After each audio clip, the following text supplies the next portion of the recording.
แล้วว่าน่าต่างกันที่เอาเนี่ยผมคืนนี้ตัวทั้งส่วนมันเก็บหัวเลยรถเวทมันนี่แกเส้นอู้ยขึ้นภูลงคอยขึ้นคอยลงภูเกือบหักแตกมันจะลูกขมือบ่ลูกขมือบ่เนี่ยเดินแค่นึงแบบ ตามนายเนี่ยตามนายสั่งไปตัวนั้นนี่เขาออกที่เป็นส่วนของคำเนี่ยพอดิอยู่กันเนาะ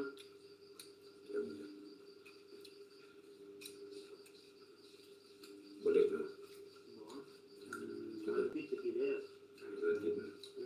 จังหวะเราบริเวณเขาทำไม่ต้องมันตัวหนักไปเราเขาบอก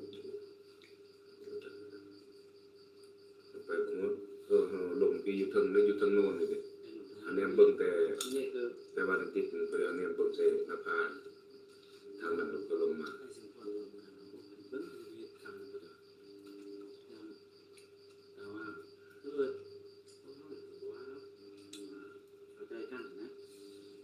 ส่วนอื่นสมมติเราทำบวชคือคนภาคนี่จุดประสงค์คนจะไปทำเขาเนี่ย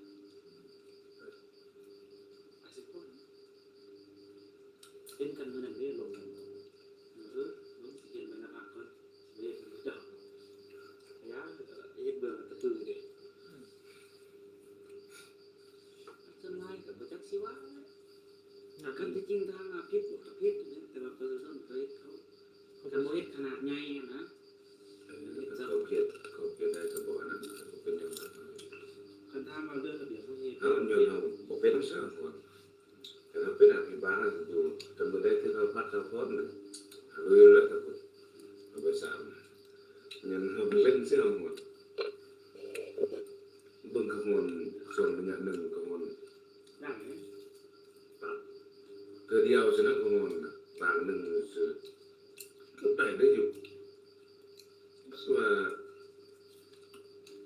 สัมจกเหล่าจกเหล่าจกหน่อยเธอหนึ่งหนเต้นเหมือนกันมาเต้นมันยังขึ้นจกเหล่านะ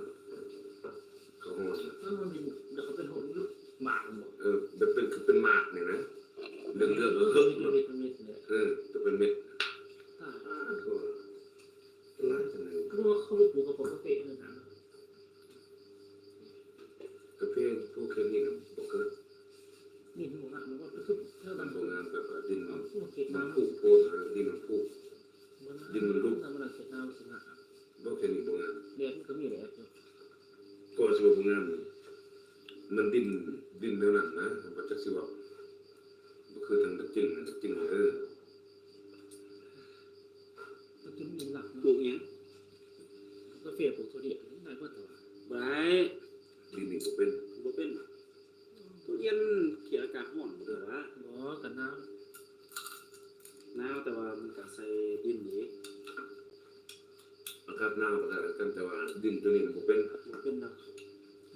เดี๋ยวก็นะดินเน่าเนี่ยนะดินมันเน่ามันโกนนะดินโกนเล็กลายสมัยนั้นมีธาตุ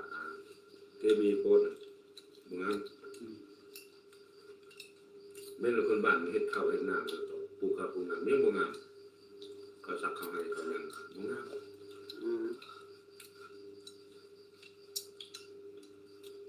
เบิ่งก็เฮ็ดให้อยู่ลุ่มเป็นตาช่องตาเมื่อไหร่วะมันทำมันได้ลายสิบไปสองเขาไปเห็นอยู่เธอเขียนห้องว่าสังเกตhowมันได้กินอันนี้แม่นี่ทำสกินนะเขายังได้คายเสียหยาโอ้ยังได้คายสำได้ฮะโอ้ยแต่ว่าเสียหยาเขาบุคายเขาบุเสียเราเด่นเสียหยาฮะจุดเสียอะไรเขาเสียหยาอะไรบอกสุดท้ายเขาไม่งามสุดท้ายเขาไม่ได้เสียงยา